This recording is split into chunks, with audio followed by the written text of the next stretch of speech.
அஸ்ஸலாமு அலைக்கும். Chicken gravy எப்படி பண்ணலாங்கிறத குயிக்காக பார்த்துடலாம்.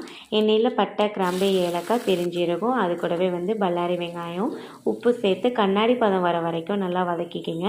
ஆல்ரெடி நம்ம சிக்கனை ஊற வச்சுருக்கலாம் மசாலா தடவி. அது என்னென்ன மசாலானா மஞ்சத்தூள், மிளகாத்தூள், மிளகுத்தூள், லெமனு, கொஞ்சோண்டு உப்பு சேர்த்து 1/4 மணி நேரம் ஊற வச்சுக்கோங்க. அதை இப்போ வெங்காயத்தோடு சேர்த்து நல்லா வதக்கி விட்டுட்டு இஞ்சி பூண்டு பேஸ்ட்டு 1 டீஸ்பூன் சேர்த்து நல்லா பிரட்டிட்டு ஒரு 2 நிமிஷம் மூடி வச்சு வேக விட்டுக்கலாம்.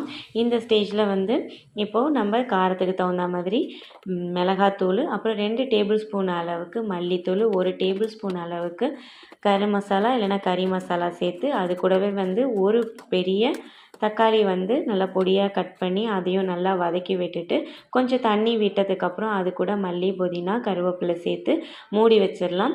நல்லா தண்ணி விட்டு நல்லா கோழி வெந்ததுக்கப்புறம் எலுமிச்சம்பழம் கலந்து நம்ம எடுத்தால் சூப்பரான கிரேவி